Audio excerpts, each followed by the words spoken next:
आ रही है ना जी। अस्सलाम वालेकुम स्टूडेंट्स, उम्मीद है आप खैर खैरियत से होंगे। बिस्मिल्लाह पढ़ लें, दुरूद शरीफ पढ़ लें, फिर हम आगाज़ करते हैं जी। बिस्मिल्लाहिर्रहमानिर्रहीम।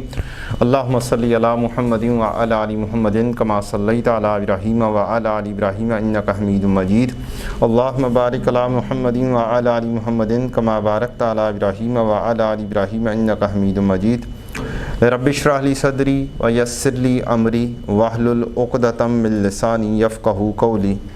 रब्बि ज़िदनी इल्मा रब्बि यस्सिर वला तुअस्सिर व तम्मिम बिल खैर। अल्लाहुम्मा इन्नी अस्अलुका इल्मन नाफ़िअन व अमलन मुतक़ब्बिलन व रिज़्क़न तय्यिबा। हम FAR 1 का स्टार्ट करने लगे हैं। पहले दिन मैं इन तीनों दुआओं का मतलब भी बताऊंगा इंशाल्लाह, उसके बाद फिर आगे बढ़ेंगे। रब्बी ए मेरे रब, इशराह खोल दे, ली मेरे लिए, सदरी मेरा सीना, व यस्सिर और तू आसान फरमा दे, ली मेरे लिए, अमरी मेरा काम, वहलुल और खोल दे, उक़दतन गिरा, मिन लिसानी मेरी ज़ुबान की, यफ़क़हू क़ौली जो मैं बात कहूँ वो अगला समझ जाए। तो ये वाली दुआ जब भी आप कभी पढ़ रहे हों तो तब भी आपको पढ़ लेनी चाहिए। एग्ज़ामिनेशन में जब आप जाकर बैठें तो भी पढ़ लेनी चाहिए। यस आ जाए। क्यों पढ़ लेनी चाहिए? बस यहाँ पर एक तो ये है मेरा काम, कोई भी काम है अल्लाह ताला उसके अंदर क्या कर दे, आसानी पैदा कर दे। और हमारा काम अगर दुनियावी लिहाज से देखा जाए तो फिर ये वाले पेपर पास करना है, और अल्लाह का नाम लेकर शुरू किया जाए तो उसके अंदर एक आसानी पैदा हो जाती है अल्हम्दुलिल्लाह। यहाँ पर जो मैं बात कहूँ वो अगला समझ जाए तो यहाँ पर बंदा ज़हन में ले आता है कि जो मैं चीज़ लिख पाऊँ वो अगला क्या है, आई कैब वाला समझ जाए। तो बड़ी आसानी से चीज़ें जो है ना खुल के आ जाती हैं। बाज़ औक़ात हम पढ़ा रहे होते हैं, कोई क्वेश्चन ऐसा आ जाता है कि बड़ा अजीब सा क्वेश्चन बच्चा पूछ लेता है, तो अब वो भी अल्लाह ताला की दुआओं की जिसे कहते हैं बरकत से वो आराम से ही जवाब भी हो जाता है हमसे अल्हम्दुलिल्लाह। तो और पढ़ाने में भी मैं अपने हिसाब से अगर सोचूं तो मुझे पढ़ाने में बहुत आसानी हो जाती है जस्ट इन चंद दुआओं की बरकत से। रब्बी ए मेरे रब, यस्सिर तू आसान फरमा दे, वला तुअस्सिर और तू इसमें मुश्किल ना डाल, व तम्मिम बिल खैर और तू खैर के साथ इसे मुकम्मल फरमा दे।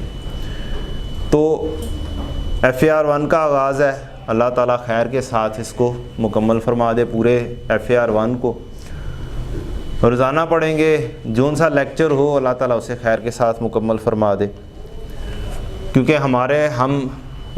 अगर हम ख़ुद सोचें कि हम कोई चीज़ हैं तो ऐसा कुछ भी नहीं है। ये सिर्फ अल्लाह ताला की मदद से ही है ये जो सारी चीज़ें हम कर रहे हैं। अल्लाहुम्मा इन्नी अस्अलुका, अल्लाह मैं सवाल करता हूँ, इल्मन ऐसे इल्म की, नाफ़िअन जो नफ़ा बख्श हो। अब हम इल्म हासिल कर रहे हैं, दुनियावी इल्म है, इंशाल्लाह कल को इससे हमें इंशाल्लाह क्या होगा, नफ़ा हासिल होगा। व रिज़्क़न तय्यबा और रिस्क दे तय्यब पाक, व अमलन मुतक़ब्बिलन और ऐसा अमल जो मकबूल हो। इसको आगे पीछे किया जा सकता है, अल्लाहुम्मा इन्नी अस्अलुका इल्मन नाफ़िअन व अमलन मुतक़ब्बिलन व रिज़्क़न तय्यबा। तो उससे मतलब में कोई चीज़ नहीं आएगी, ये पहले आ जाएगा, ये बाद में आ जाएगा। मेरी ज़ुबान पे अक्सर वो वाला चढ़ा हुआ है जो मैं पहले व अमलन मुतक़ब्बिलन व रिज़्क़न तय्यबा पढ़ता हूँ। अब बात करेंगे हम कोर्स आउटलाइन की। FAR 1 जो हमने आगाज़ करना है, पेपर किस तरीके से आता है, क्या क्या कुछ हमारे कोर्स का हिस्सा है, वो हमें बिल्कुल स्टार्ट में थोड़ा सा हल्का फुल्का सा अंदाज़ा लाजमी तौर पर होना चाहिए है। पेपर एग्ज़ामिनर जो बनाता है वो बिल्कुल इस ग्रिड के मुताबिक बनाता है। इसमें जो आगे टॉपिक्स हैं उनमें आगे पीछे ज़रूर कर सकता है, कभी कोई पूछ लिया, कभी कोई पूछ लिया, कभी एक छोड़ दिया, कभी सारे पूछ लिए, इस तरीके से चल सकता है। तो हमारे पास 3 ग्रेड होंगे A, B, C। पहला ग्रेड है प्रिपरेशन ऑफ फाइनेंशियल स्टेटमेंट, दूसरा ग्रेड है conceptual framework and interpretation of financial statement, और तीसरा ग्रेड है अकाउंटिंग फॉर फाइनेंशियल ट्रांजैक्शंस। अब जितना छोटा ग्रेड होता है, जितने कम मार्क्स होते हैं, उतना आसान होता है प्रिडिक्ट करने में। ये मार्क्स लिखे हुए हैं, ये मिनिमम है, ये मैक्सिमम है। तो सबसे स्मॉलर ग्रेड जो है वो बी ग्रेड है। मींस इसमें जो 2-3 टॉपिक होंगे समझ लें वो पक्के आने ही आने। कुछ हिस्टोरिकल एनालिसिस से पता चलता है कि कौन कौन से टॉपिक्स आने ही आने हैं, और किसी में जो सबसे लेंथी ग्रेड होता है, जिसके अंदर ज़्यादा टॉपिक्स होते हैं, उसके अंदर जजमेंट करना हमारे लिए ज़रा सी मुश्किल होती है कि कौन कौन सा टॉपिक आ जाएगा, कौन कौन सा टॉपिक नहीं आएगा। उसमें एग्जामिनर हमारी असेसमेंट को समटाइम्स डॉज कर जाता है, समटाइम्स वो जजमेंट बिल्कुल ठीक हो जाती है। तो पहला ग्रेड क्या है? Grade A. ग्रेड ए में क्या कुछ है? हमने पीआरसी लेवल पर 5 चीज़ें पढ़ी थी: statement of financial position, statement of comprehensive income, statement of changes in equity, statement of cash flow and notes to the financial statement. 2 चीज़ें हमने सीखी थी, स्टेटमेंट ऑफ फाइनेंशियल पोजीशन और स्टेटमेंट ऑफ कम्प्रीहेंसिव इनकम, और बाकी 2 चीज़ें या 3 चीज़ें यहाँ पर सीखेंगे। Statement of changes in equity का chapter, one of the most easiest chapter. इसका ये मतलब नहीं है कि मैंने ये वाला शुरू करवा देना है आपको। मैं इसको शुरू करवा सकता हूँ, लेकिन मैं कुछ और शुरू करवाऊँगा। उसकी रीज़न क्या है दूसरे शुरू करवाने की? जो दूसरा टॉपिक जो मैं शुरू करवाऊँगा, थोड़ा बहुत आपने वो पहले से पढ़ा भी हुआ है। दूसरी चीज़, वो वाला टॉपिक हर टॉपिक के अंदर इस्तेमाल होता है। प्रॉपर्टी, प्लांट एंड इक्विपमेंट का हर टॉपिक में इस्तेमाल होना है, इस टॉपिक में भी इस्तेमाल होना है। तो हम 2-2 दफ़ा क्यों पढ़ रहे हो एक ही चीज़? तो पहले से एक चीज़ जो सीखी होगी, उस चीज़ को यहाँ पर इस्तेमाल कैसे कर लेना है वो कर लेंगे। कुछ टीचर इससे शुरू कर लेते हैं, मुझे ज़रा सा इख्तिलाफ है उनसे, क्योंकि एक आसान है ना, बच्चों को लगता है बड़ा आसान सा है, सब कुछ आसान सी चीज़ें हैं। तो समहाउ दूसरी चीज़ है स्टेटमेंट ऑफ कैश फ्लो। ये तकरीबन एंड पर होगा। जैसे हमारा स्टेटमेंट ऑफ फाइनेंशियल पोजीशन और statement of comprehensive income PRC level पर हमने सीखा था, और वो एंड पर किया था, जिसमें सारे टॉपिक आ जाते थे। इसी तरह से ये कैश फ्लो ऐसी चीज़ है जिसमें सारे टॉपिक जम होने हैं। तो इसलिए लॉजिकली इसको स्टार्ट में नहीं किया जा सकता, इसको क्या किया जाएगा सबसे एंड पर, ताकि सारे टॉपिक्स इकट्ठे जो कर चुके हुए हैं वो रिवाइज भी हो जाएं और ये भी हो जाए, और हमारा टाइम भी वेस्ट ना हो। एक ही चीज़ 2-2, 3-3 दफ़ा पढ़ने का मतलब है कि जी हमने अपना टाइम वेस्ट किया। So we should prepare financial statement for non profit organization. ये वही चीज़ है जो आपने पहले से पढ़ी है, स्टेटमेंट ऑफ फाइनेंशियल पोजीशन और स्टेटमेंट ऑफ कम्प्रीहेंसिव इनकम। बस पहले बिजनेस ऑर्गेनाइजेशन की पढ़ी थी, अब क्या होगी? नॉन प्रॉफिट ऑर्गेनाइजेशन की पढ़ेंगे, जिसका मकसद नॉन प्रॉफिट और जिसका मकसद प्रॉफिट कमाना नहीं है। कोई एक छोटी सी मिसाल, कोई ऐसी कंपनी जो नॉन प्रॉफिट हो, कोई बिजनेस तो नहीं, ईदी and your favourite I cap, your favourite I cap, that is a non profit organization. चलें, करेक्शन ऑफ एरर, इसमें भी बहुत सारे टॉपिक शामिल हो सकते हैं। आपने कुछ सीखा भी है, बीआरएस में कुछ सीखा, कुछ गलत एंट्रीज को ठीक करना आपने वही फाइनेंशियल स्टेटमेंट्स में सीखा पीआरसी लेवल पर। फिर एक है पिछले सालों की गलतियां, वो एक स्टैंडर्ड है IS 8, ये सबसे लेंथी ग्रेड है। फिर एक चीज़ है, ये कैश फ्लो के अंदर ही उसी चैप्टर का हिस्सा है। अब इसके अंदर ये 3 टॉपिक ऐसे हैं जो मैक्सिमम 20 मार्क्स तक पूछे जा सकते हैं। और ये 3 चीज़ें ऐसी हैं जो 8 मार्क्स से ऊपर नहीं पूछी जा सकती। करंट ईयर के एरर 8 मार्क्स से ऊपर नहीं पूछे जा सकते।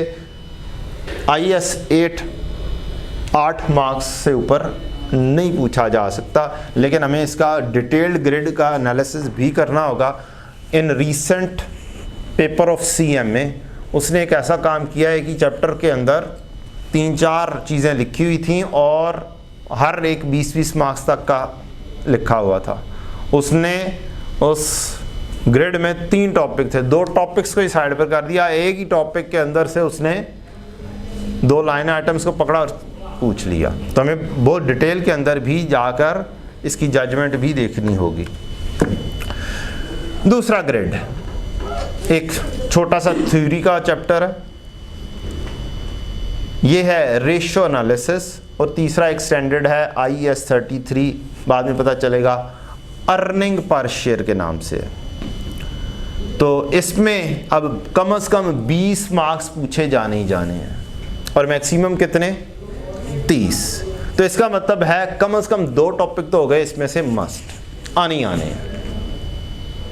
ये भी तब हो सकते हैं जब हमने अपने आप को कुछ क्या कर लिया हो, नॉलेज हासिल कर लिया हो FAR 1 लेवल पर।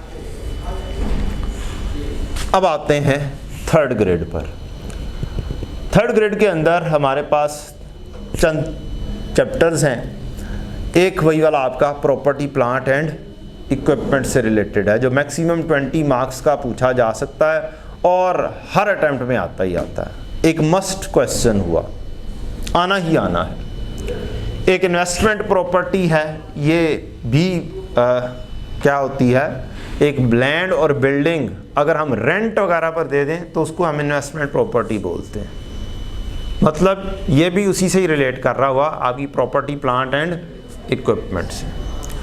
फिर IAS 36 है impairment of property plant and equipment. ये कोर स्टैंडर्ड है, ये भी किससे रिलेट कर रहा है, प्रॉपर्टी प्लांट एंड इक्विपमेंट से। फिर आती है government grants and government assistance, ये भी प्रॉपर्टी प्लांट एंड इक्विपमेंट से रिलेट कर रहा है कि अगर हम कोई एसेट खरीदते हैं उसको अगर कोई रिबेट वगैरह मिल जाए गवर्नमेंट की तरफ से तो वो कैसे ट्रीट होनी है। और एक है बोरोइंग कॉस्ट। ये बोरोइंग कॉस्ट क्या होती है, इंटरेस्ट की कॉस्ट। इंटरेस्ट की कॉस्ट नॉर्मली हम एक्सपेंस आउट करते हैं, लेकिन कुछ क्राइटेरियाज अगर मीट हो जाएं तो एसेट अगर हम खुद बना रहे हों तो उसकी कॉस्ट का पार्ट कब कब बना सकते हैं।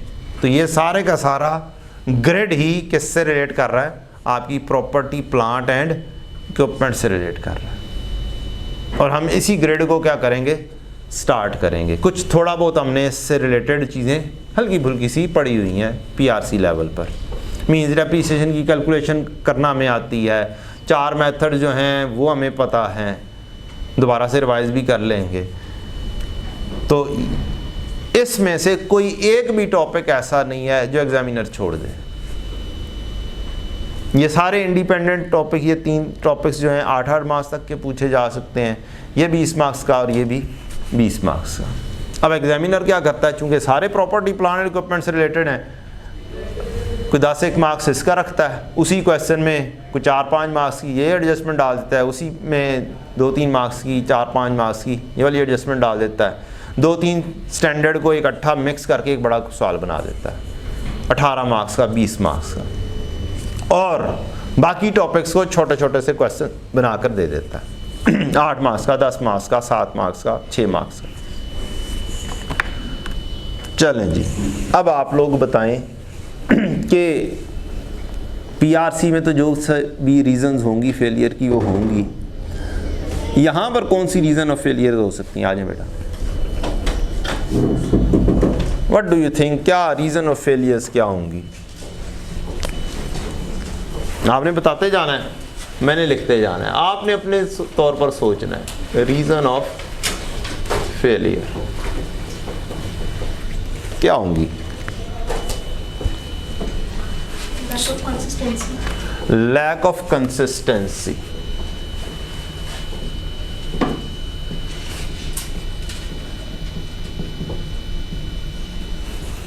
मीन्स कंसिस्टेंटली ना पढ़ना,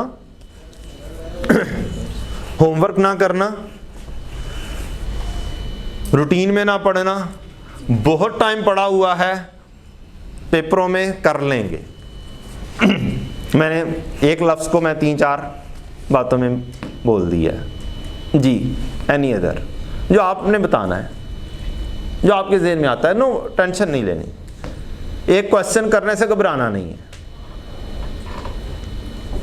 आई am very open in the question, taking the questions. जी बेटा, पेपर आउट ऑफ सिलेबस सवाल ही नहीं पैदा होता। ये सिलेबस डिस्कस करने का मकसद क्या है? और मैंने पहले बोला कि ये एग्जामिनर इस ग्रिड को भी फॉलो करता है कि इसमें से 30 से 40 के दरमियान में रहेगा। अगर वो कोई आउट हो भी जाएगा ना तो 41 के ऊपर चला जाएगा, 42 पे चला जाएगा, इससे ज़्यादा नहीं आउट होगा। जी अभी देंगे तो पता चलेगा। हाँ, नहीं, मैं अभी दिखा दूंगा आपको। अभी तक एक रीजन, अभी तक एक ही रीज़न है, लैक ऑफ कंसिस्टेंसी। नहीं यार, ऐसे तो नहीं ना कर रहा हूँ, कोई और भी होंगे। पेपर देंगे तब पता चलेगा। पेपर देंगे तब पता चलेगा, एक्सपीरियंस करेंगे। सोच भी तो सकते हैं ना, नहीं एक्सपीरियंस नहीं करना, तुम्हारी मेहरबानी बेटा। पेपर फर्स्ट टाइम में पास करना है इंशाल्लाह। एक्सपीरियंस करेंगे तो फिर पता चलेगा, ऐसे नहीं करना। तो डेली का काम डेली ना करना, वही कंसिस्टेंसी के अंदर बहुत कुछ आ जाता है। डेली होम वर्क ना करना। और एक बात याद अभी से लिख लें, class work is always your first homework. ये आप अपने पास लिख लें। Should always be your first homework. मैं कुछ बोलूं या ना बोलूं, मैं अब ऑब्वियसली बार बार ये चीज़ नहीं बोल सकता बेटा कि जो क्लास में किया वो लाजमी तौर पर एक दफ़ा खुद करना, खुद ज़ुबानी करना।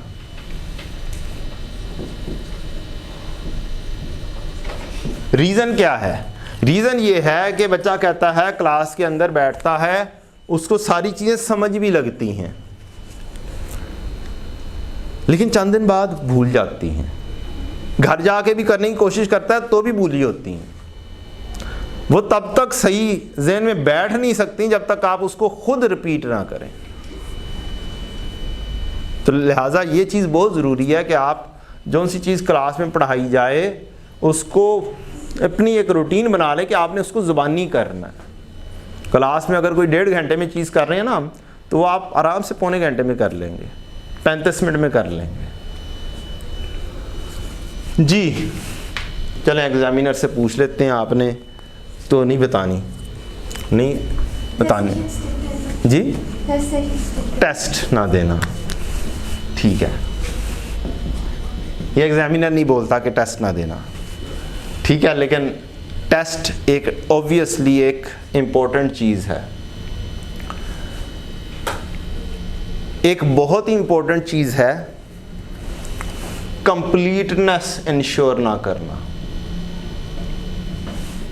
Completeness with respect to ICAP study text की एग्जाम्पल्स,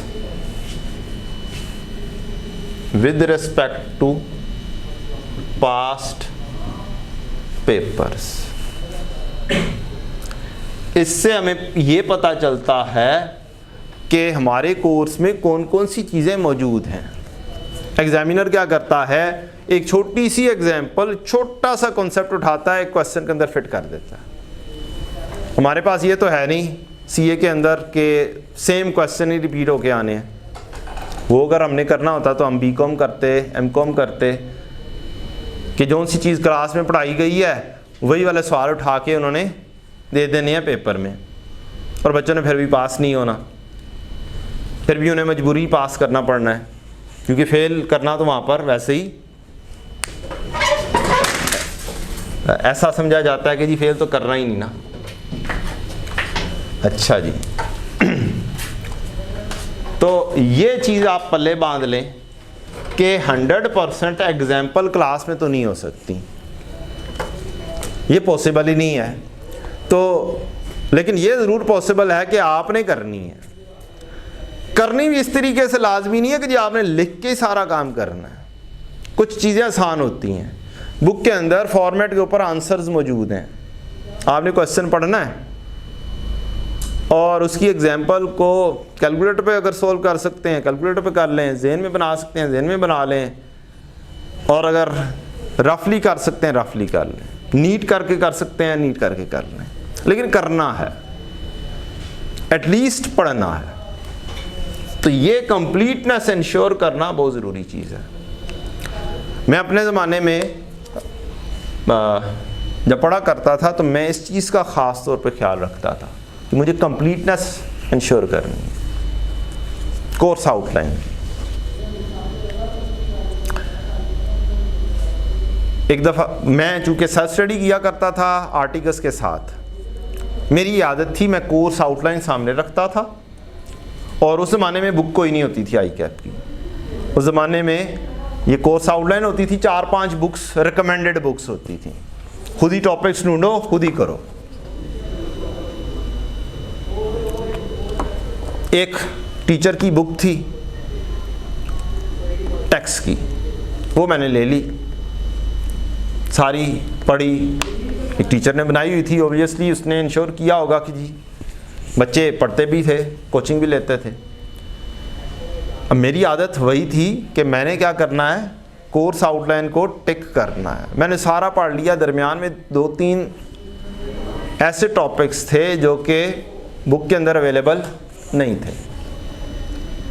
मैं चूँकि फर्म में था, मैंने जो बेयर एक्ट बोलते हैं उसे, बेयर एक्ट कहते हैं जो रॉ जैसे स्टैंडर्ड होता है ना, वो है।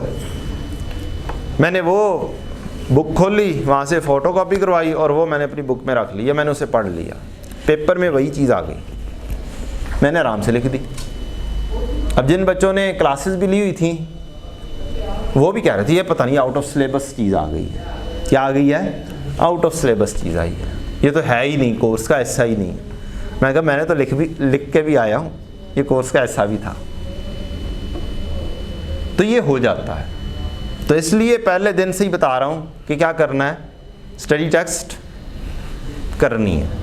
अब स्टडी टेक्स्ट क्या मुख्तलिफ उठाते फिरेंगे? नहीं, मेरी बुक में अल्हम्दुलिल्लाह पूरी स्टडी टेक्स्ट की तमाम examples with my formats of solutions मौजूद हैं, जो कि जैसे हम क्लास में करेंगे वैसे ही सॉल्यूशंस वहाँ पर इंशाल्लाह मौजूद होंगे। लें जी, आप लोग कह रहे थे पता नहीं ग्रेड फॉलो होता है या नहीं होता, तो ये एनालिसिस है ग्रेड का। 30 से 40 मार्क्स पढ़े थे हमने गालिबन ग्रेड सी के, 30 मिनिमम, 40 मैक्सिमम। ये रिसेंट ग्रेड सी, इसके टॉपिक्स। और अगर इसके टोटल पर मैं चला जाऊं 34, 38, 39, इससे पहले पुराना ग्रेड था, कोई और ग्रेड था। क्या विद इन दैट रेंज है? बिल्कुल विद इन दैट रेंज है, 30 से 40 के दरमियान। ग्रेड बी था 20 से 30 मार्क्स, 26, 27, 26, 24। एवरेज के ऊपर या अबव एवरेज, मीन्स 30 और 40 की एवरेज की जाए तो 35 बनता है। 35 या 35 से प्लस के ऊपर रह रहा है इसके ऊपर। 20 से 30 मार्क्स, एवरेज 25, 26, 27, 26, 24, एवरेज और अबव एवरेज। ग्रेड ए 35 से 45 मार्क्स, जो सबसे बड़ा ग्रेड, 40, 39, 36, 37, एवरेज या बिलो एवरेज। ये उसका हिस्टोरिकल एनालिसिस तो ये कहता है। अब आउट नहीं होता वो, मैं बड़े आराम से कह सकता हूं वो ग्रेड से आउट नहीं होगा। ले जी, कुछ reason of failure as per examiner ये हमें पता होने चाहिए। क्या कहता है कि रिजल्ट सिर्फ कितने परसेंट रहा है? 27%। मीन्स 25, 26, 27% बच्चे क्या हुए हैं, सिर्फ पास हुए हैं जिन्होंने पेपर अटेम्प्ट किया है। That's not a good sign. Reason क्या है कि ये बच्चे लॉजिकली पढ़ते रहे हैं और बाकी लॉजिकली पढ़ते नहीं रहे, कंसिस्टेंटली नहीं पढ़ते रहे, रेगुलरली नहीं पढ़ते रहे। पेपर पास आराम से हो जाएगा अगर आप रेगुलर पढ़ेंगे, डेली बेसिस पर, काम लाजमी करना। ठीक, टेस्ट आता हो ना आता हो देना है, आपका आराम से पेपर पास हो जाएगा इंशाल्लाह, और गारंटी है इंशाल्लाह। तो मेरिट सर्टिफिकेट लेना चाहे मेरिट सर्टिफिकेट ले, इनाम भी मिलेगा इंशाल्लाह। अच्छा जी,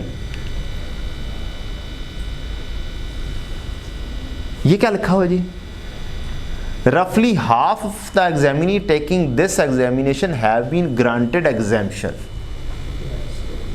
जो अच्छे पढ़ लिख के बीकॉम कर या अच्छे मार्क्स लेकर पिछले आईकॉम डीकॉम में अच्छे मार्क्स लेकर आए और उन्होंने अकाउंटिंग में ली पीआरसी लेवल पर एग्जाम्शन, आधे बंदे वो थे जिन्होंने ये वाले एग्जामिनेशन दिया। मीन्स उन आधे बंदों से पास नहीं हुआ।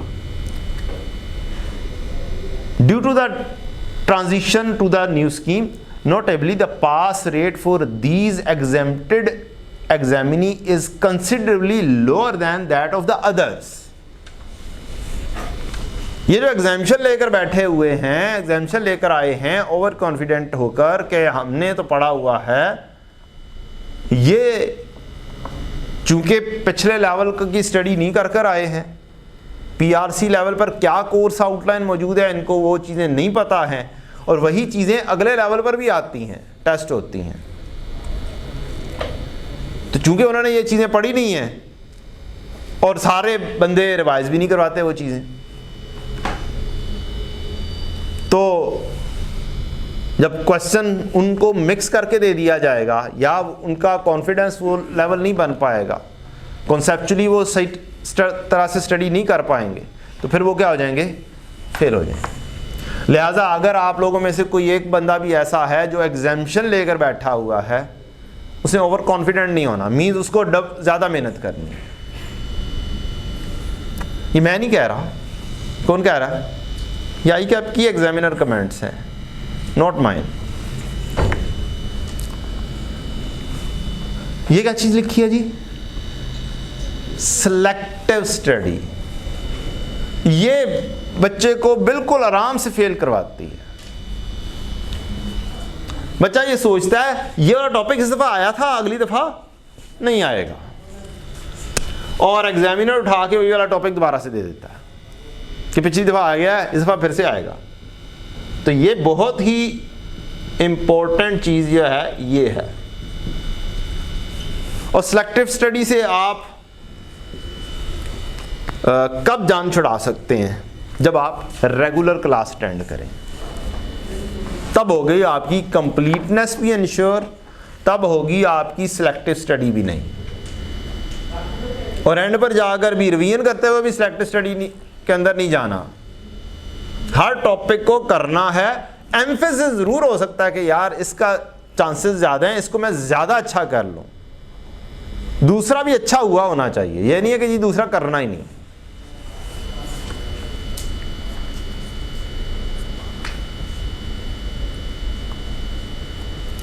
ले जी, आगे क्या हुआ बच्चों के साथ, 3 से 4 सवाल तो अच्छे कर गए, लेकिन बाकी सवालों में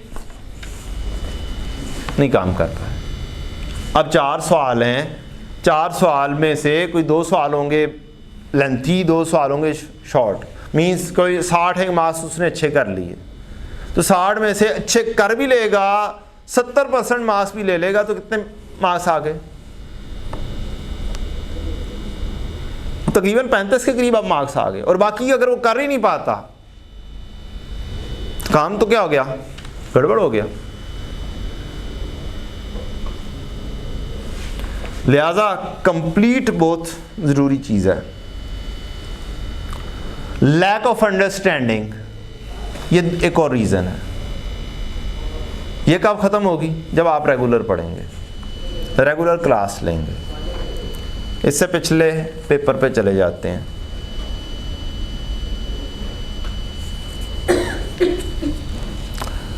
lack of understanding of the subject basics and inadequate exam preparation.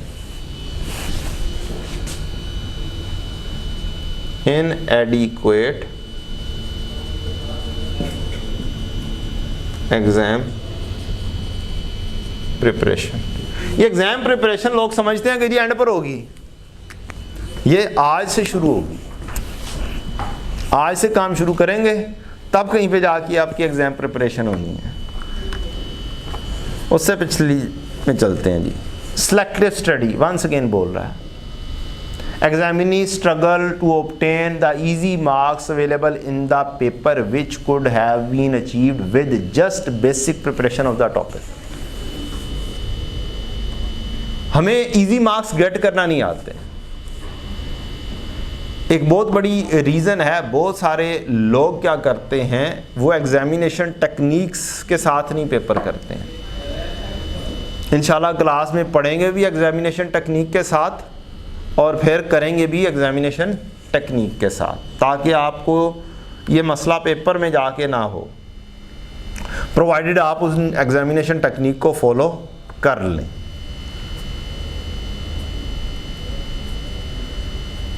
ले जी, ये वाली बात आ गई। Not study these areas of the syllabus on the assumption that these topics would have least possibility of being examined. पिछली दफ़ा आ गए थे, इस दफ़ा नहीं आते। ले जी, ये चंद मैंने थोड़ी सी समरी बना दी हुई है। Lack of grasp on basic concepts, failure to prepare the basic concepts and journal entries. बहुत वीक स्टूडेंट्स होते हैं, जर्नल एंट्रीज सोचते ही नहीं हैं, लेफ्ट और राइट बस सोचते हैं।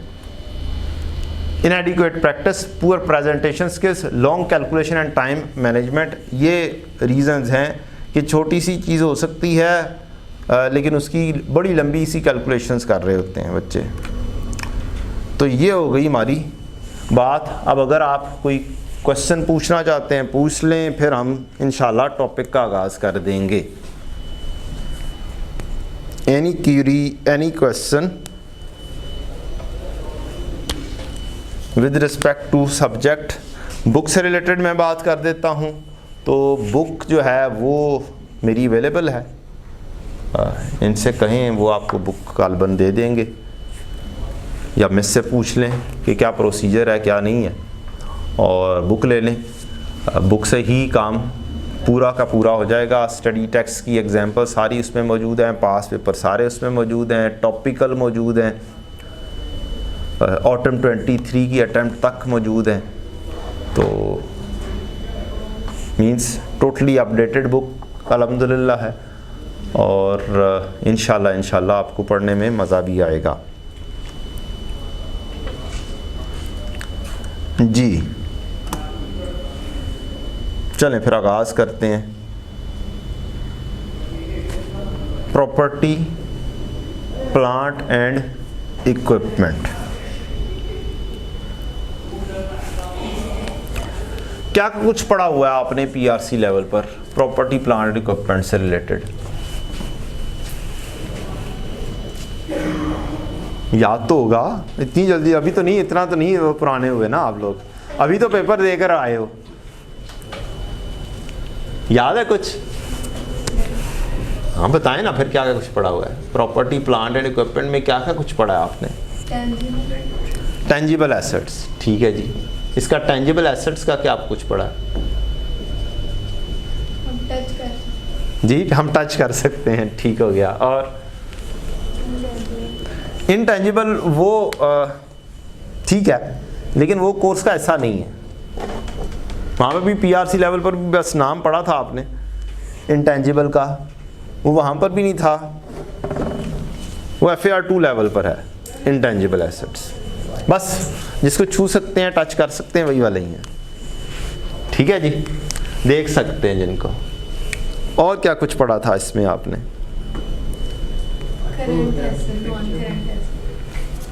और प्रॉपर्टी, प्लांट एंड इक्विपमेंट में ये तो एसेट्स के अंदर करंट और नॉन करंट पढ़ा था ना, property plant and equipment depreciation का चैप्टर।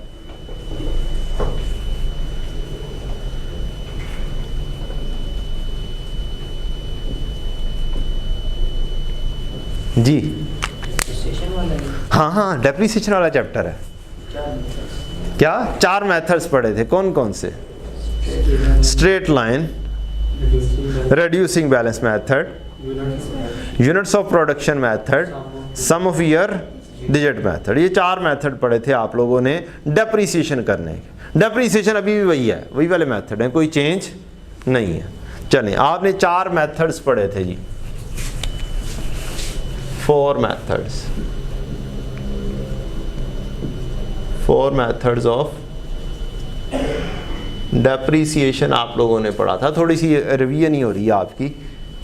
स्ट्रेट लाइन पढ़ा था, रेड्यूसिंग बैलेंस मेथड पढ़ा था, यूनिट्स ऑफ प्रोडक्शन पढ़ा था, और सम ऑफ ईयर डिजिट पढ़ा था। ओके, और क्या कुछ पढ़ा था इसमें? कोई थोड़ी सी चीज़ें याद होंगी आपको। सिर्फ डेप्रिसिएशन की कैलकुलेशन पढ़ी थी या कुछ और भी पढ़ा था?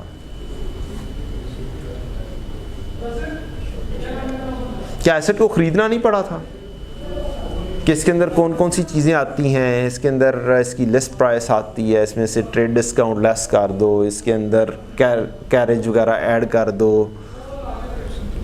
क्या नहीं पढ़ा था? नहीं पढ़ा था? पढ़ा था, ठीक है। आपने इसकी कॉस्ट डिटर्मिनेशन पढ़ी थी। क्या पढ़ी थी जी? कॉस्ट डिटर्मिनेशन, कि आपने खरीदा कितने में, कितने का पड़ा आपको, ये आपने पढ़ा था।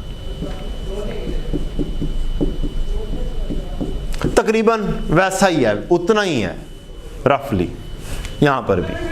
मींस मैंने बस वही वाला क्वेश्चन क्या करने हैं के हिसाब से रिवाइज करवाने हैं, R1 के हिसाब से बस, एनीथिंग एल्स। और क्या कोई चेंज इन एस्टीमेट टाइप भी चीज़ पड़ी थी जी?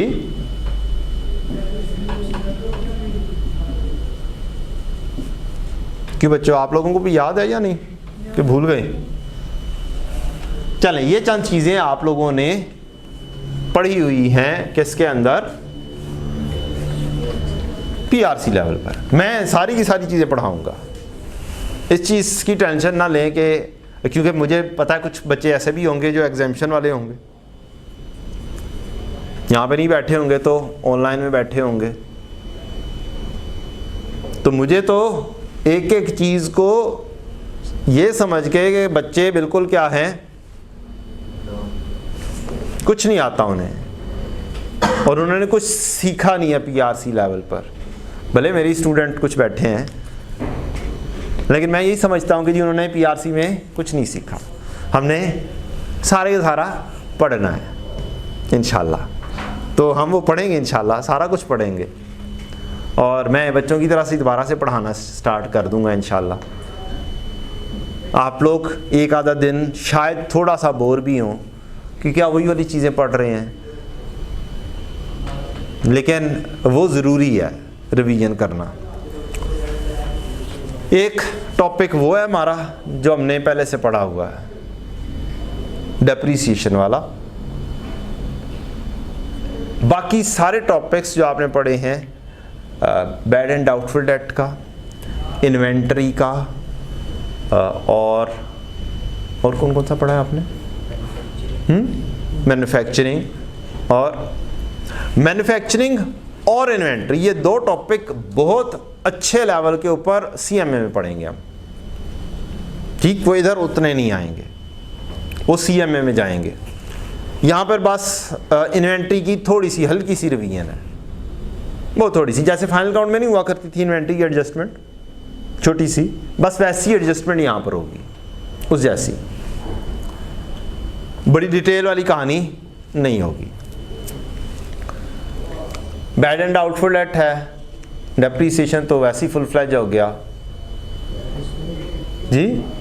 BRS कोई खास नहीं पूछता है एज सच यहाँ पर। एक्रूअल्स तो मैंने पीआरसी में भी बताया था, ये तो जान आपकी छोड़नी नहीं है एक्रूअल ने। इंट्रो क्या, FAR1 क्या, FAR2 क्या, इवन CFAP क्या, वो तो नहीं जान छोड़ता। खैर तो वो तो काफ़ी डिटेल में डिस्कस दोबारा से होगा ही। लें जी, शुरू करते हैं अल्लाह का नाम लेकर। रीज़न क्या है भाई, आज पहले दिन ही सर पढ़ाना शुरू हो गए। उसकी रीज़न ये है कि हम पहले ही बहुत लेट हैं और माशाल्लाह से छुट्टियाँ, छोटी ईद की, बड़ी ईद की, मुहर्रम की छुट्टियाँ, ये सारी छुट्टियाँ जो हैं हमारे क्या है इसी में फाल कर रही है, इसी सेशन में। और हमने इंशाल्लाह कोर्स को एंड करना है by the end of July. 31 July is the target date, ताकि मेरे पास कम अज़ कम 1 महीना क्या हो, रिवीजन के लिए। अगर हमें कोई आगे जाना भी पड़े तो टारगेट ऐसा हो कि उसमें अगर कोई वेरिएशन आए भी तो 3, 4, 5 दिन से ज़्यादा की ना आए। मीन्स हद से हद अगर आगे जाए भी तो 4-5 अगस्त तक का नहीं जाए। जब हमारा टारगेट सेट होगा तो ही हम सही काम कर सकेंगे। ये वाला topic property plan equipment normally overall अगर 80-90 लेक्चर हैं तो उसमें से 20 लेक्चर के करीब ये वाला ले जाता है। मैंने इसको भी स्क्वीज़ करके इंशाल्लाह आपको 15 दिनों के अंदर रीवैम्प करके अपने कोर्स जो डिज़ाइन किया होता है उसको थोड़ा सा चेंज कर के रहे आसानी से हो भी जाए और काम भी मुकम्मल हो जाए। पहले एक चीज़ को मैं अगर 4 दफ़ा रिपीट करता था तो अब मैं उसे 3 दफ़ा रिपीट कर दूंगा। ठीक है जी। तो इसलिए हमने पढ़ना आज से ही स्टार्ट करना है। बातें दरमियान में करेंगे, हम शायरी भी सुनेंगे। हमारे पास एक शायर भाई भी हैं, उनसे शायरी भी सुना करेंगे। कोई लतीफ़ा सुनाना चाहे तो लतीफ़ा भी सुनेंगे इंशाल्लाह, गपशप भी लगाएंगे। लेकिन साथ साथ काम हम लाजमी तौर पर जारी रखेंगे। लें जी, एसेट है, एसेट का ख़रीदना है। सबसे पहली चीज़ तो ये है कि आपने एसेट को ख़रीदना है। इस एसेट के ख़रीदने को लेकर आने को कहते हैं इनिशियल मेजरमेंट। सबसे पहले लिखना किताबों में, जब किताबों में लिखना है तो किस वैल्यू पर लिखना है उसको कहते हैं मेजरमेंट। ठीक, वो होगी इनिशियल कॉस्ट। क्या होगी? Initial cost. इनिशियल कॉस्ट में आप अक्सर औकात कैश पे कर रहे होते हैं। क्या कर रहे होते हैं? कैश पे कर रहे होते हैं। कैश पे करते हैं आप उस बंदे को जो सप्लायर होता है, जो आप लिस्ट प्राइस में से लेस कर देते हैं, ट्रेड डिस्काउंट। ये आप क्या करते हैं? सप्लायर को कैश पे कर रहे होते हैं। फिर जो मोटे मोटे से खर्चे वो बात करूंगा। मसलन कोई कैरेज आई आपकी, किराया इस एसेट को लेकर आने का।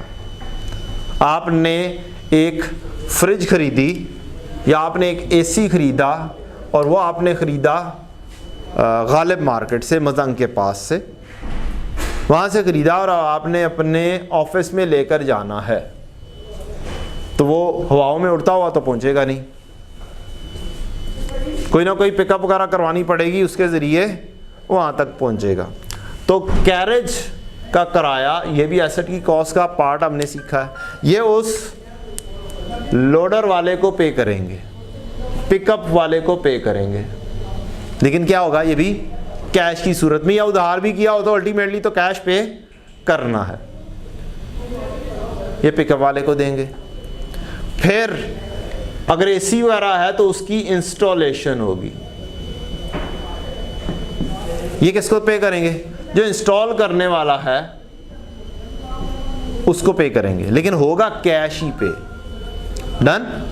तो ये आपकी क्या आ गई? इनिशियल कॉस्ट, तमाम cost necessary to bring the asset to its location and condition. एक वर्ड आपने पढ़ा होगा अवेलेबल फॉर यूज, ये लिख भी लें, अवेलेबल फॉर यूज होने तक के खर्चे एसेट की कॉस्ट का क्या होंगे, पार्ट बनेंगे। रजिस्टर वगैरह लाए हैं ना, बॉल पॉइंट्स वगैरह भी। मैं इंशाल्लाह अपनी फुल कोशिश करूंगा कि जौन सी चीज़ मैं यहाँ पर करवाऊँ, जौन सी चीज़ यहाँ पर लिखी हुई हो, एक ड्राइव बना दी जाए, उसके अंदर मैं रख दिया करूँगा जौन सी चीज़ पढ़ाऊँगा। ठीक, घर में जाके वही चीज़ जब दोबारा से करनी होगी, यू कैन डू दैट। आप उसका प्रिंट आउट ले लें, आप उसको सॉफ्ट में रख लें, इट्स अप टू यू। ठीक है, तो ये चीज़ आपको इंशाल्लाह डेली बेसिस पर मिल जाएगी। और जो सी चीज़ पहले से प्लान है, अगर उसी के ऊपर ही चला, बाज़ औक़ात प्लान में क्या हो जाती है, थोड़ी सी कमी ज़्यादती हो जाती है। एक चीज़ कम हुई क्लास के अंदर, तो उसके मुताबिक अगर कोई चीज़ चेंज होगी तो वो भी मैंने चूँकि क्लास करने के बाद आप लोगों को ये देनी है, लिहाजा वो भी चीज़ क्या हो जाएगी, ऑटोमेटिकली आपको अपडेट होकर मिला करेगी इंशाल्लाह। तो एक आधा दिन लगेगा आपको ये सारी चीज़ों के ऊपर सफ़र तय करने में, चूँकि बिल्कुल स्टार्ट है एक चीज़। वो गड्डी स्टार्ट करिए तो की होता है, एकदम पंजवें गेयर ते तो नहीं चली जाती ना, पहला गेयर लगता है सबसे पहले, ज़रा सी रिड़ती है, तभी हमने रिड़ना स्टार्ट किया है। तो एक आधा दिन के अंदर हम इसे दूसरे गियर में ले जाएंगे, फिर इसे किस पे ले जाएंगे, तीसरे चौथे गियर पर ले जाएंगे गाड़ी को इस, इंशाअल्लाह अल अज़ीज़। इनिशियल कॉस्ट वो तमाम खर्चे जो एसेट को अवेलेबल फॉर यूज़ तक पहुंचाएं, अवेलेबल फॉर यूज़ होने तक के खर्चे को क्या बोलेंगे, ये एसेट की कॉस्ट का क्या बनना है, पार्ट बनना है। अब ये बात तो हो गई, ये यहां तक हमने पहले से पढ़ा हुआ है। ये दूसरी बात हमारे इस लेवल की आ रही है। ये दूसरी बात है एक एसेट दे के दूसरा एसेट लेना। मसलन मैं मार्केट जाता हूं और कहता हूं यार मैंने आईफोन लेना है। क्या लेना है, आईफोन लेना है। मैं मार्केट गया, मैंने रेट पता किया, आईफोन का रेट मिला मुझे 1.5 लाख रुपया। क्या यार 1.5 लाख रुपया तो जेब में नहीं है, मैं तो सोचा था 1.20 का क्या हो जाएगा, मिल जाएगा मुझे। मैंने कहा अच्छा यार ये पुराने वाला जो है ना एंड्रॉयड, साथ ये उसको देता हूँ और उससे डील बनाता हूँ। अब मैंने क्या किया, कुछ कैश दिया, कुछ अपना पुराना एक एंड्रॉयड फ़ोन दिया। ये क्या है, मैं उसकी मार्केट रेट लगवाऊंगा, 2-4 बंदों से पूछूंगा भाई इसकी क्या वैल्यू है, फिर मैं उस बंदे के साथ डीलिंग बनाऊंगा कि यार ऐसा करो, ये 1.5 का तो है, इसको रेट लगाओ पुराने एसेट को। उसने इसका रेट लगा लिया 35,000। अब इसका मतलब है मैंने एक चीज़ पुराना एसेट, उसकी फेयर वैल्यू, मार्केट वैल्यू वो चीज़ दी, और साथ उसको बैलेंसिंग क्या दिया, कैश दिया। तो ये होती है एक्सचेंज की ट्रांजैक्शन। क्या होती है जी, एक्सचेंज की ट्रांजैक्शन, जिसमें हम कुछ fair value of other asset साथ शामिल करते हैं। ठीक है जी, तो आप ऐसे लिख लें, cash plus fair value of other asset. तो ये हमारी इनिशियल कॉस्ट होती है। ये हम जाके आगे जाके कोई 7वें 8वें 9वें 10वें 12वें लेक्चर में कहीं पे जाके एक्सचेंज की बड़ी डिटेल में कहानी पढ़ रहे होंगे इंशाल्लाह। लेकिन हमने पहले दिन से ही थोड़ी थोड़ी सी बातें क्या करनी शुरू कर दी हैं, हल्का हल्का सा तड़का R1 का लगाना शुरू कर दिया। ये नहीं है कि जी आपको बिल्कुल ही बोर करना है कि यार आप आए हैं और बिल्कुल ही आप वही पढ़ रहे हैं, वही वाले मैंने पढ़ाना है, क्या नाम है, जो आपने PRC लेवल पर पढ़ लिया हुआ है। तो हल्का फुल्का सा हम एडअप करेंगे। सबसीक्वेंट कॉस्ट, ये आपने पढ़ी हुई है पहले से, सबसीक्वेंट कॉस्ट आप लोगों ने पढ़ी हुई है पीआरसी लेवल पर। एक चीज थी सबसीक्वेंट एक्सपेंडिचर, कि आपने कुछ खर्चा बाद में किया। मसलन मैं साथ साथ समझाऊंगा, मैंने बोला था मैं सारी चीज़ें बताऊंगा, ऐसे बताऊंगा कि हर बंदे को समझ लग जाए, चाहे वो अभी पीआरसी पढ़ कर आया चाहे नहीं पढ़ कर आया। एक बिल्डिंग है, कितने मंजिला, 1 2 3 4 मंजिला बिल्डिंग है। अब ये बिल्डिंग तो मौजूद है, 4 साल हो गए आपके पास मौजूद है। आपने क्या किया, यार इसके ऊपर एक और फ्लोर बना लेते हैं। क्या बिल्डिंग चेंज हो गई है या बिल्डिंग बिल्डिंग ही रही है? बिल्डिंग बिल्डिंग ही रही है, लेकिन क्या इस फ्लोर के ऐड होने से क्या मेरा इकोनॉमिक बेनिफिट बढ़ेगा या नहीं बनेगा? बढ़ेगा। मैं ये रेंट पर दे सकता हूं, मैं इसको खुद यूटिलाइज कर सकता हूं। तो ये मेरी बिल्डिंग का ही क्या बन रहा है, सबसीक्वेंट एक्सपेंडिचर बन रहा है। उसकी कंडीशंस हैं कुछ कि कब ये लिख सकते हैं एज एन एसेट, हमारा रिकॉग्निशन क्राइटेरिया मीट हो रहा हो। रिकॉग्निशन क्राइटेरिया क्या होता है? एसेट को किताबों में लिखने का क्या क्राइटेरिया पढ़ा था? एक क्राइटेरिया, छोटा सा क्राइटेरिया लिख लें, future economic benefit will flow to entity. और दूसरी चीज है cost can be reliably measured. Cost भी क्या हो सकती हो, मेजर हो सकती हो, और फ्यूचर इकोनॉमिक बेनिफिट ये एंटिटी को फ्लो हो फ्यूचर में। ये क्राइटेरिया है एसेट को रिकॉग्नाइज करने का, किताबों में as a property plant and equipment के तौर पर लिखने का, फिक्स्ड एसेट के तौर पर लिखने का।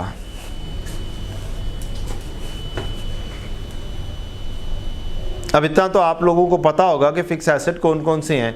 चलें, कुछ बंदों को नहीं पता होगा, याद नहीं होगा, तो मैं फिक्स एसेट की कहानी भी बता देता हूं कि जनाब ये प्रॉपर्टी प्लांट एंड इक्विपमेंट में कौन कौन सी चीज़ें होती हैं।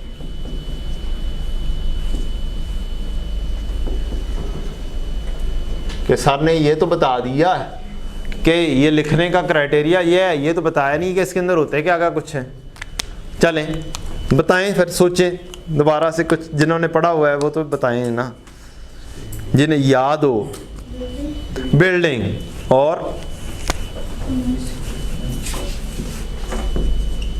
बिल्डिंग और vehicles, plant and machinery, office equipment और furniture and fixture, furniture and fixtures. Furniture बोलते हैं जिसके ऊपर आप बैठे हुए हैं माशाल्लाह से, और फिक्सचर है कह लें ये जो फिक्स हुआ हुआ। घरों में अलमारियां होती हैं जो फिक्स हुई होती हैं, उसको बोलते हैं फिक्सचर्स। एक यहां पर होती है land, land, building, plant and machinery, office equipment, furniture and fixture, vehicles. और भी कोई चीज ज़हन में आ रही हो आपके? कंप्यूटर्स आ जाते हैं बंदों के ज़हन में, तो कंप्यूटर्स अगर आपकी एक बड़ी कैटेगरी मौजूद हो कि बहुत ज़्यादा कंप्यूटर्स हैं किसी ऑफिस में, तो उसको अलहदा से लिखा जा सकता है, अदरवाइज वो ऑफिस इक्विपमेंट में फाल कर जाते हैं। इनके ऊपर लिखें डेप्रिशिएबल एसेट, और ये है लैंड नॉन डेप्रीशिएबल।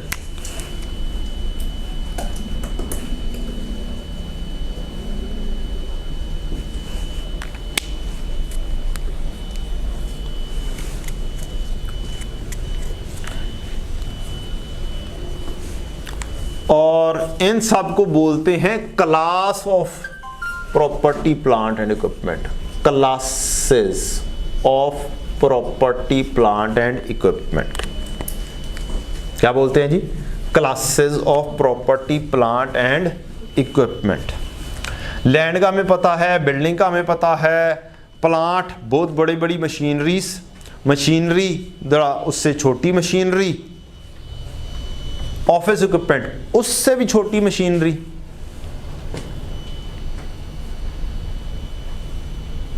जैसे प्रिंटर हो गया, जैसे एसी हो गया, जैसे वॉशिंग मशीन हो गई, ये ऑफिस इक्विपमेंट्स वगैरह हो सकते हैं।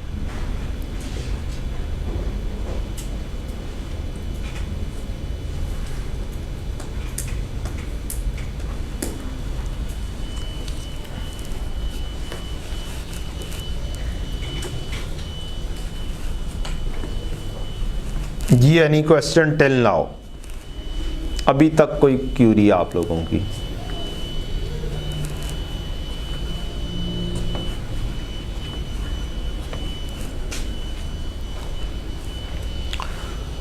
तो सब्सीक्वेंट एक्सपेंडिचर की बात हो रही थी। बाद में जो खर्चा है ये आप एसेट की कॉस्ट का पार्ट बनाएंगे अगर क्या होगा, क्राइटेरिया मीट करेगा। क्राइटेरिया क्या है? इससे इकोनॉमिक बेनिफिट में इजाफा हो रहा हो और कॉस्ट उसकी प्रॉपरली डिटरमिन हो सके। ठीक। बाज़-औक़ात क्या होता है? बाज़-औक़ात ये होता है कि हम कोई पार्ट ही रिप्लेस कर रहे होते हैं। जैसे FX गाड़ी हो, FX गाड़ी हो, अब उसका इंजन पुराना हो गया, उसका इंजन निकाल दिया और उसके अंदर मर्सिडीज का इंजन रख लिया हमने। कैसे फरारियाँ भरेगी वो जाएगी मोटरवे पे? आप किसको पीछे छोड़ेंगे?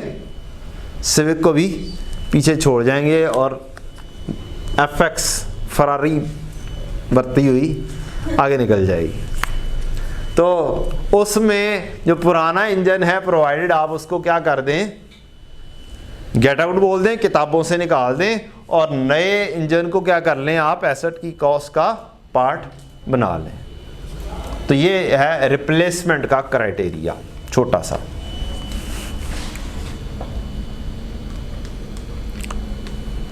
ठीक है जी। पहले आपने जस्ट कॉस्ट डिटर्मिनेशन पढ़ी हुई है, वो हम बाद में जाके पढ़ेंगे इंशाल्लाह कि कॉस्ट डिटर्मिनेशन में इंडिविजुअली कौन कौन सी चीज़ें आती हैं, और यहाँ पर भी एज इट इज़ वैसे ही शामिल है। बस वहाँ पर तो मुझे थी PRC लेवल पर भाई MCQ आना है, कुछ चीज़ें नीचे ऑप्शंस मौजूद होंगी, उनमें से चीज़ें याद आ ही जाएंगी पढ़ी हुई। यहाँ पर ऐसी सूरत हाल नहीं होगी। You have to remember most of the things. ठीक। एक ज़माना आया था जब ओपन बुक हो गया था, स्टैंडर्ड्स अलाउ थे, तो तब कुछ चीज़ें हम कर सकते थे जिसमें हमें रट्टा ना लगाना पड़े, क्रैम ना करना पड़े, लेकिन वो चीज़ ख़त्म हो चुकी हुई है और अब आपको सारी चीज़ें क्या करनी पड़ेंगी, याद ही करना पड़ेगी।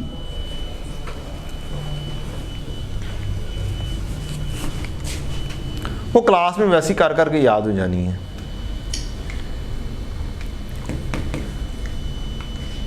एसेट आप लिख लिया करते थे, उसके बाद क्या करते थे, उसकी डेप्रीसिएशन करते थे, या डेप्रीसिएशन करते थे या फिर चेंज इन एस्टीमेट उसमें आ जाता था। तो इन जनरल डेप्रीसिएशन होनी है या फिर चेंज इन एस्टीमेट हो जाएगा। तो चेंज इन एस्टीमेट की कहानी बाद में अभी डिस्कस करते हैं।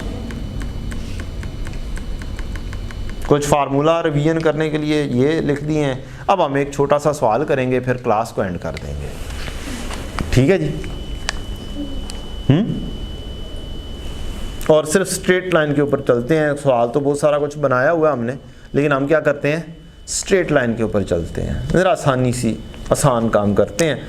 और होमवर्क आज बेशक आप रहने दें, बुक ले लेंगे तो वैसे बुक बड़ी आराम से मिल सकती है, मैंने सॉफ्ट में भी जो है ना शेयर कर दी हुई है, तो मैं सॉफ्ट में भी दे दूँगा, तो होमवर्क तो किया जा सकता है। अभी मिले भी ना भी मिले तो हाँ, काम तो अभी से किया जा सकता है ना। वो कहते हैं ना कि जी भागने नहीं देना स्टूडेंट्स को, कोई लेम एक्सक्यूजेज नहीं छोड़ने कि जी बुक नहीं थी हमारे पास, आज ये नहीं था, आज वो नहीं था, फलाना नहीं था, टिमकाना नहीं था, सब कुछ मौजूद है। ले जी, इसको थोड़ा सा एनलार्ज कर लेते हैं ताकि हमारा व्यू अच्छा सा, उसके आप पहले बता देते, मुझे भी याद नहीं रहा, मैं इसको फुल फ्लैज कर देता। हाँ, अब सही मज़ा आएगा, पढ़ा जाएगा। क्वेश्चन नंबर 1 है जी हमारा, आप लोगों ने याद रखना है, मुझे ये वाले क्वेश्चन जो है ना याद करवाने हैं, नंबरिंग आपने साथ साथ कर लेनी है।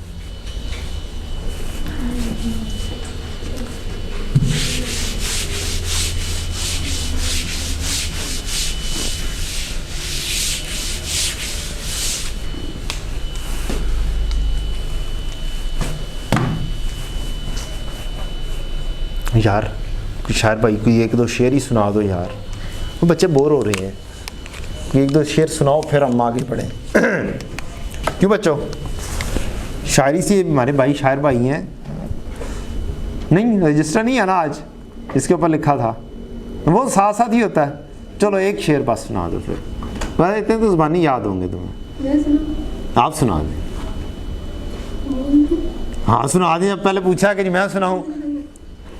हुस्न किरदार से नूरे मुजस्सम हो जा, कि इब्लीस भी तुझे देखे तो मुसलमान हो जाए। माशाल्लाह माशाल्लाह। हुस्न किरदार से नूरे मुजस्सम हो जा, कि इब्लीस भी तुझे देखे, कि इब्लीस भी तुझे देखे तो मुसलमान हो जाए। वैसे उन्हें होना नहीं।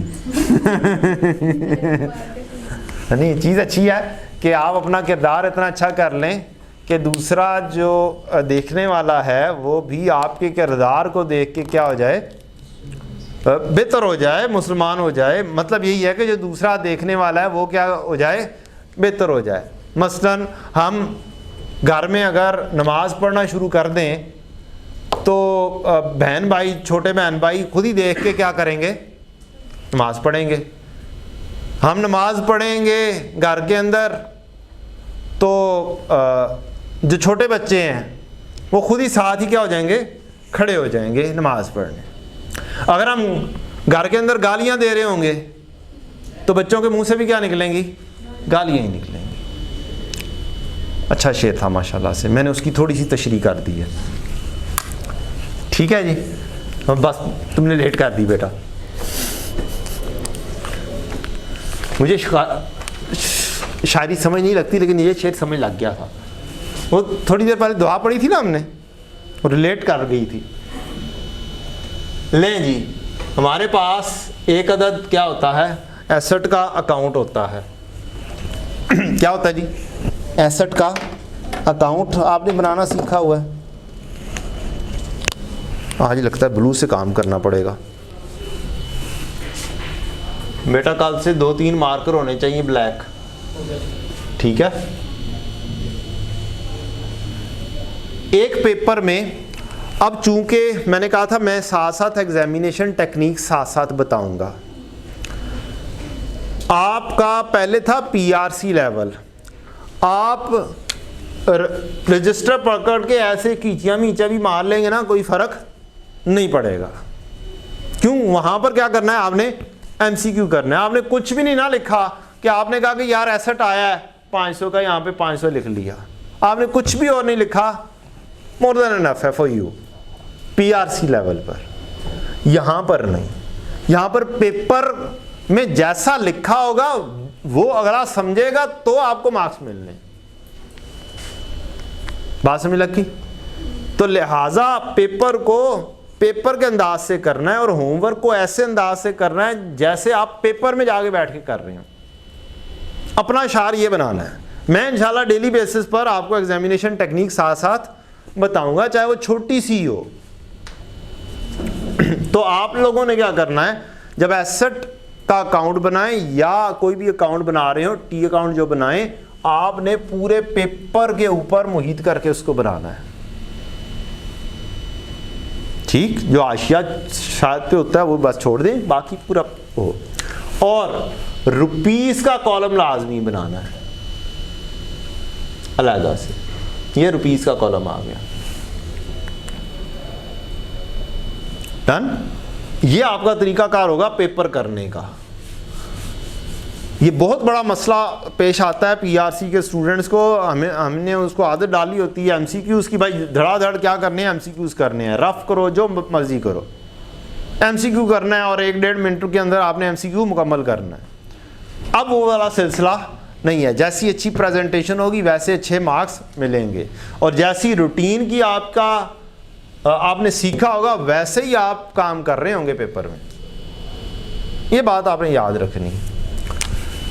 ले जी, ABC limited purchase an asset on 1 March 23, cost ₹200,000, useful life 5 साल है, या फिर ये 50,000 यूनिट्स बना सकती है। इकोनॉमिक लाइफ इसकी 12 साल है। What is the difference between useful life and economic life? जी इकोनॉमिक लाइफ जो हमने यूज कर चुके हैं 12 साल, और यूजफुल लाइफ इसकी 50 साल है। 50 नहीं है, 5 है यार पुत्र, सिर्फ 5 है। 50,000 यूनिट्स हैं। पूरी लाइफ इकोनॉमिक क्या जी? जी बताएं। यूजफुल लाइफ जितने साल हमने यूज़ करना है, और इकोनॉमिक लाइफ जितने पूरे साल हम उसे यूज़ कर सकते हैं। हाँ, इकोनॉमिक लाइफ उसकी ज़िंदगी है। क्या है? उसकी टोटल ज़िंदगी। एफएक्स आज भी आपको सड़कों पर मिलेगी, लेकिन कोई 10 या 15 उसे यूज़र यूज़ कर चुके हुए हैं। जो यूज़र है उसने कितना अर्सा यूज़ करना, दैट इज़ यूजफुल लाइफ। हमने बाय किया है तो हमने इसको कितना अर्सा यूज़ करना है, ये हमारा यूज़ करने वाली लाइफ है। और इकोनॉमिक लाइफ उसकी ज़िंदगी है। लिख लें अपने पास, इकोनॉमिक लाइफ क्या है? ज़िंदगी, टोटल ज़िंदगी।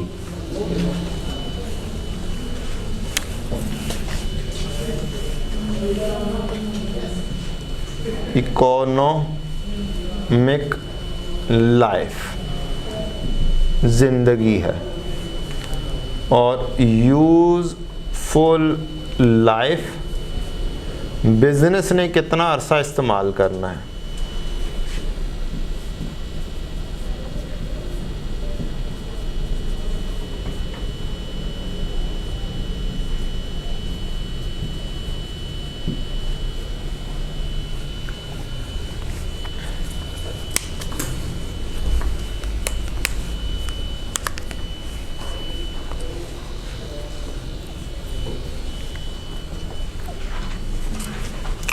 इकोनॉमिक लाइफ के साथ लिख लें, इसका कोई काम नहीं है डेप्रीसिएशन में। इस चैप्टर में इसका कोई काम नहीं है, हमेशा सिर्फ यूजफुल लाइफ ही आती है।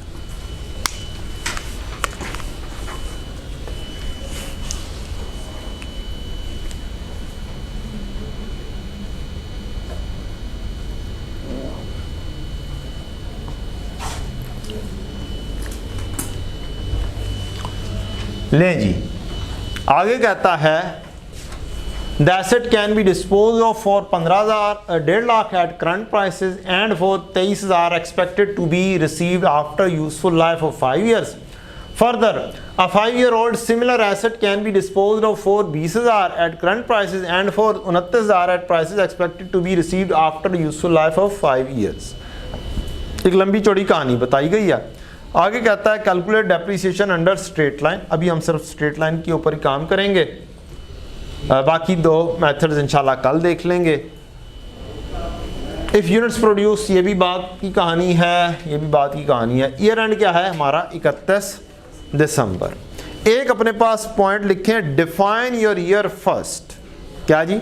आपने अपना जो ईयर है, ये सबसे पहला काम करना है कि आपने अपना ईयर डिफाइन करना है। Define your year first. आपका FAR1 हो, आपका CMA हो, आपका FAR2 हो, आपका CFAB लेवल हो, आपका MFA का पेपर हो, जितने भी मैथमेटिकल पेपर हैं और उसके जितने भी क्वेश्चन हैं, उनमें सबसे पहला काम आपका क्या होना चाहिए?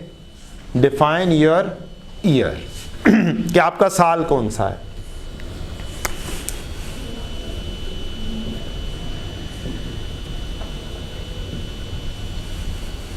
ये एंड कब हो रहा है, ये स्टार्ट कब हो रहा है। तो आपका जो ईयर एंड है वो 31 दिसंबर है, तो ये स्टार्ट 1 जनवरी से हुआ होगा। डन। ये बड़ा ज़रूरी चीज़ हो जाती है। 31 दिसंबर। ले जी, अब एसेट खरीदा कब फिर आपने? 1 मार्च 23 को। BD की डेट क्या होगी? 1 जनवरी 23। ब्रॉट डाउन नील। ये हमारा कौन सा है? एसेट। कौन सा एसेट खरीदा? व्हीकल। क्या चीज़? कुछ नहीं बताया हुआ, तो फिर इसका मतलब है ये एसेट का अकाउंट है। एसेट डेबिट, कैश क्रेडिट, ये सबसे मशहूर एंट्री है।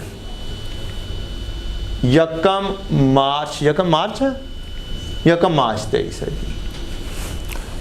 कितने वेरिएंट्स इस एंट्री में आ सकते हैं? Asset debit, cash credit, asset debit, bank credit, asset debit, payable credit, और asset debit advance for fixed asset credit. ये 4 वेरिएंट्स आराम से इसके आ सकते हैं। Asset debit cash credit, asset debit bank credit, asset debit payable credit, और asset debit और advance for fix asset credit. पहले से एडवांस दिया हो तो इसकी बात हम बाद में करेंगे इंशाल्लाह, बाद में आ जाएगा ये। फिलहाल हमने ये 2 लाख रुपए का ले लिया है और हमारे साल में और कोई ट्रांजैक्शन नहीं है, तो इसका मतलब है 31 दिसंबर 23 पर हमारा कैरेट डाउन कितना है? 2 लाख रुपया। डन। मुश्किल तो नहीं है।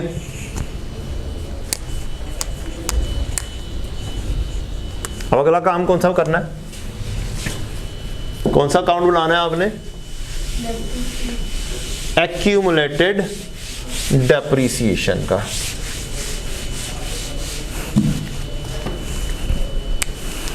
ये अगला पेज आ गया और अगले पेज के ऊपर हमने मुकम्मल तौर पर एक अदद अकाउंट बना दिया। नाम इसका क्या रख दिया हमने? Accumulated depreciation.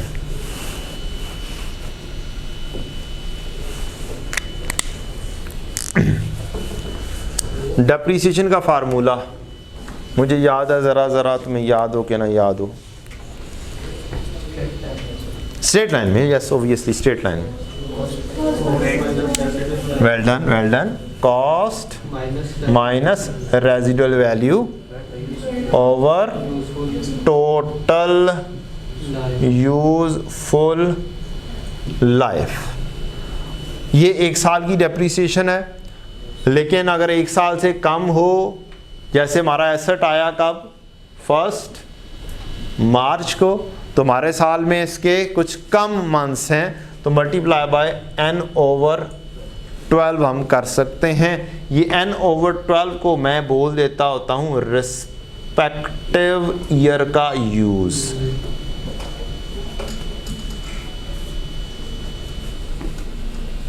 ठीक है जी।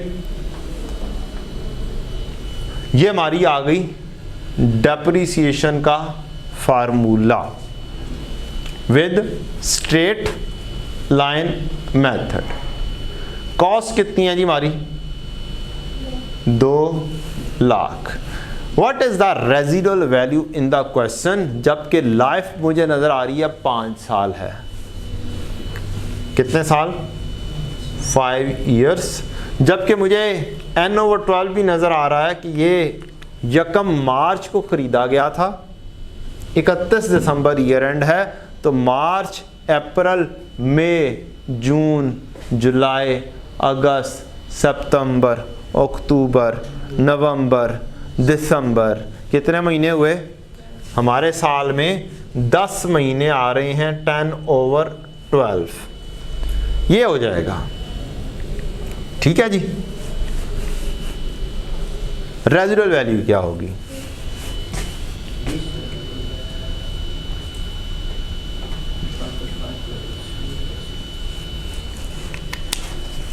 तीन से 4 स्टेटमेंट्स लिखी हैं। एक एमसीक्यू है आपका पीआरसी लेवल का।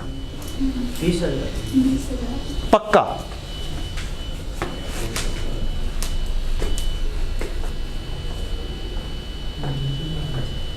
हम्म, 20,000 सारी कह रही हैं यार, अच्छे बच्चे हैं, इसका मतलब है यही एसेट जो हमने खरीदा 2 लाख का, ये अगर आज ही बेच दें तो कितने का बिक जाएगा? 1.5 लाख का। आज ही बेच दें तो 23,000 का, यही बेचें 5 साल बाद तो ये कितने का बिकेगा? 23,000 का। इस जैसा ही एक और एसेट अगर हम लें और वो अगर 5 साल पुराना हो चुका हो आज, तो वो कितने में बिकेगा? 20,000 में। ये समझ लें कि यहां पर हम खड़े हुए हैं, ये हमारी लाइफ है। हम कहते हैं हमने सिटी ली, क्या ली? होंडा सिटी ले ली आज। यहां पर हम आज खड़े हुए हैं, हमने इसे चलाना है 5 साल। ये 0 टाइम 1 2 3 4 और ये हो गया 5। यहां पर आज हमारे पास इसकी कॉस्ट मौजूद है 2 लाख रुपया। फार्मूले के अंदर अगर देखा जाए तो ये आज ही सारी चीजें आ रही हैं, आज की डेट के ऊपर। 5 साल, अगले 5 साल हम इसे इस्तेमाल करेंगे, आज डिसाइड किया। ये कॉस्ट आज की है, तो ये रेजिडुअल वैल्यू भी आज की ही होनी चाहिए। डन? अच्छा, अब आज की कौन से वाली ली जाए, वो लॉजिक क्या है? ये अगर हमने सिटी ली है तो मार्केट में क्या ऐसा होगा कि एक अदद सिटी 5 साल पुरानी भी मौजूद हो? होगा कि नहीं होगा? मार्केट में मौजूद होगी। इसी तरह से अगर हमने लाइफ रखी हो, यूजफुल लाइफ 8 साल, तो क्या मुझे मार्केट में 8 साल पुरानी एक मिल जाएगी? सिटी मिल जाएगी ना? तो इसका मतलब है उस जैसी प्राइस होगी आज उसकी, जितने में वो बिकेगी। तो सिमिलर वाली देखनी है, उस जैसा कोई सिमिलर एसेट है। अगर ये मिल जाए तो ये सबसे अच्छी चीज है। ठीक? अगर ना मिले तो फिर मैं अपने ही एसेट का कहूंगा, मसलन कोई ऐसा स्पेशल किस्म की प्लांट हमने बनवा लिया, कोई ऐसी स्पेशल किस्म की मशीनरी है जो मार्केट में ट्रेड होती नहीं है, वो मौजूद ही नहीं है, तो फिर भी मुझे वैल्यू चाहिए आज की। क्या है? आज की वैल्यू चाहिए। फिर मैं एस्टीमेट लगाऊंगा कि यार मेरा एसेट 5 साल बाद कितने में बिकेगा, और लेकिन मैं उसको लेकर आऊंगा यहां पर। एक काम किया था आपने, क्यूएम के अंदर प्रेजेंट वैल्यू पड़ी हुई है, फाइनेंस के चैप्टर में प्रेजेंट वैल्यू पड़ी हुई है। अगर ऐसी सिचुएशन होगी तो जो 5 साल बाद की जो वैल्यू होगी उसको भी हम क्या करेंगे? प्रेजेंट वैल्यू पर लाकर फिर वो लिखेंगे। अभी ऐसा केस नहीं है इस क्वेश्चन। समहाउ थोड़ा सा हाई लेवल पर पिच हो गई कहानी, यहां तक आपको पता है, बाकी चीजें ऐसा ऐसा पता चल जाएंगी। तो ये वाली चीज, इन 4 चीजों में से ये सिमिलर एसेट 20,000 वाला एट करंट प्राइसेस वाला, ये हमारा नीड थी जो कि हमने लेनी है। ये होगी आपकी छोटी सी रिवीजन कि आपने रेजिडुअल वैल्यू कौन सी लेनी है, 20,000 लेनी है। अब आप कैलकुलेशन कर कर बताएंगे मुझे और मैं लिख दूंगा आंसर इसका, और फिर हम क्वेश्चन को अभी से ही क्या कर देंगे, क्लोज कर देंगे। इसकी कहानी बाकी की बाद में करेंगे।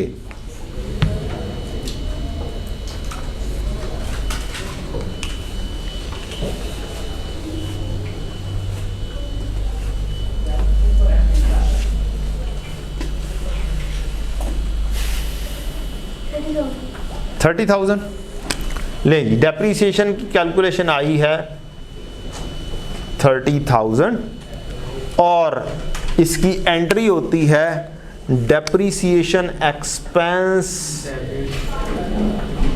डेबिट और accumulated depreciation credit.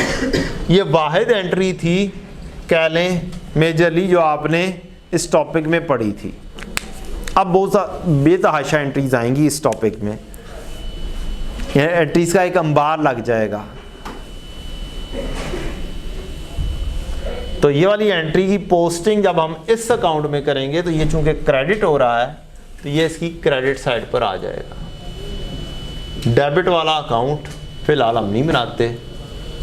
Depreciation expense debit, accumulated depreciation credit, ये साल के एंड पर हो जाएगी 31 दिसंबर 23, और हम 31 दिसंबर 23 के ऊपर कैरेट डाउन इसका बना देंगे 30,000।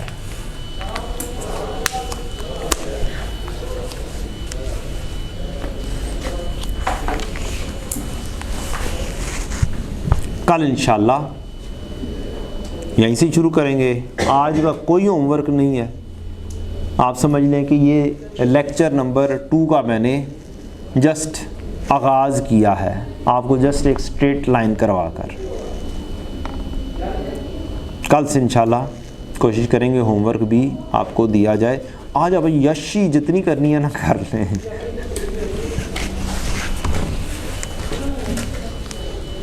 ठीक है ना भाई? किधर है तुम्हारे साथी? भाग गए यार, सीए से भाग गए यार। अच्छा अच्छा, वापस आएंगे ईद के बाद आएंगे। ओ यार, तो फिर इतने दिन क्या करेंगे? ऑनलाइन लेंगे। चलो ठीक है।